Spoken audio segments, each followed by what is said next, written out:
House of Bows XuXu, this is gonna beat Delina, or at least be on the same playing field as Delina for a lot of people, in my opinion. This is House of Bows' newest released, XuXu, and this is one of those fragrances that even if you don't like rose, right? Similar to Delina, it made a lot of people fall in love with the way that they expressed Delina, and this is right there with it.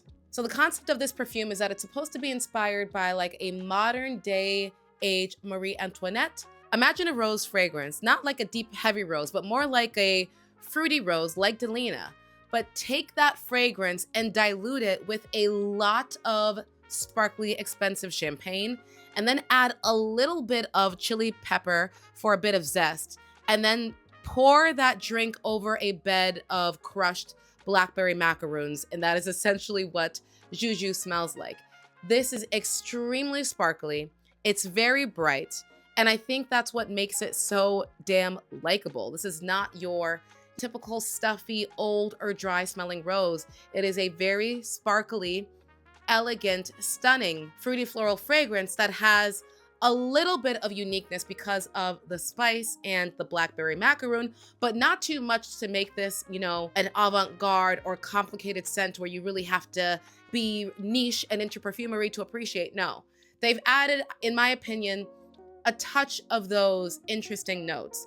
But if you were to just smell this fragrance, you would not think, oh yeah, I smell chili pepper and macaroons. I think overall you would just smell a very, very sparkly, champagne-fueled, fruity floral fragrance that just feels very high quality. Let's go over the notes for XuXu. This is gonna open up with clementine peel, chili pepper, and champagne. In the heart, you get damask rose, blackberry macaroon, and Earl Grey tea. And the base is white musk, Mexican vanilla, and saffron. So you definitely get a little bit of spice from the saffron, from the chili pepper, but again, it's so little. It's so slight. It is not an overly spicy fragrance, but it does add a little bit of veg. I haven't gotten too much of the vanilla in the dry down. I feel like it still stays in that sparkly rose, fresh tea with just a little bit of sweetness from the Mexican vanilla, but it's not at all a fragrance that I would consider a vanilla fragrance. So if you are someone who's like, oh, I'm so tired of vanillas, the vanillas are everywhere, I wouldn't worry about that with this one. It's definitely a rose scent.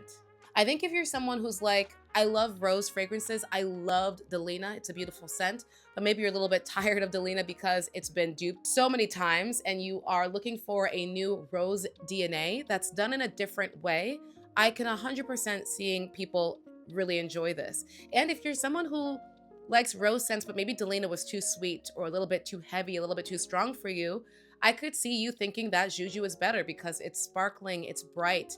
I think that they are both on the same playing field.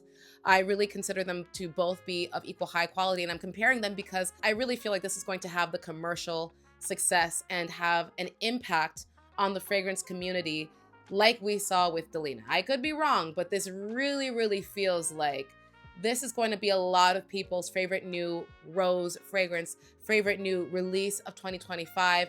I think this is going to bring a lot of people to the House of Bow. Like, it is that good. And if you want a layer combo, this with Delina, believe it or not, is phenomenal.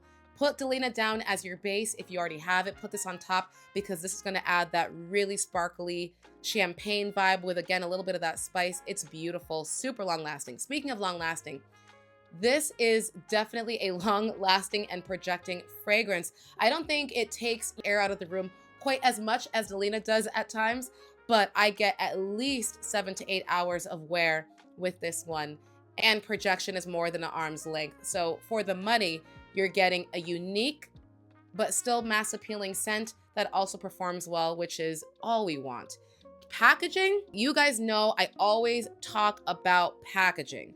It is very important to me, and I have very high standards, and it's because I know that we can get bottles like this. You guys, this is stunning.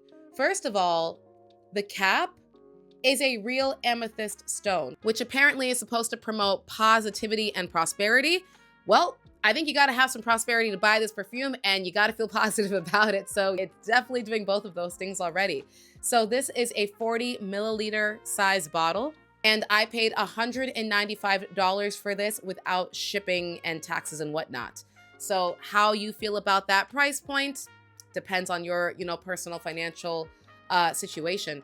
Honestly, in terms of niche, it's definitely up there. It's definitely pricey because it's only 40 milliliters. But as someone who has spent a lot of money on some Guerlain fragrances that are 50 milliliters and more than $600, this is tolerable.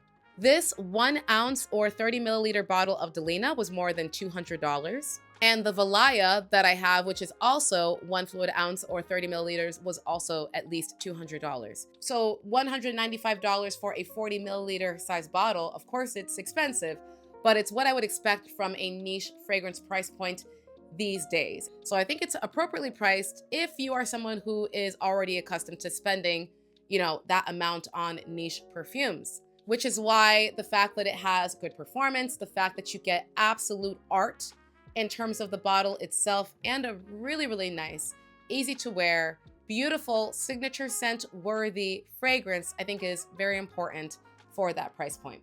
So all in all, guys, I think it's really lovely. I've got nothing bad to say about it. And I'm not like a floral girly. There are people who are having out of body experiences over this perfume. I'm not that big of a floral girly, so it doesn't have that impact on me. I'm not gonna say it's my favorite fragrance ever because I'm a vanilla, warm, gourmand kind of girl through and through. But I will always pick up a masterpiece, and I do appreciate a well-done floral that is good for even non-floral lovers to like, and that is what this is. So let me know if you have tried XuXu, if you plan on trying it, and if not, what are some of your favorite rose scents that you're wearing in 2026?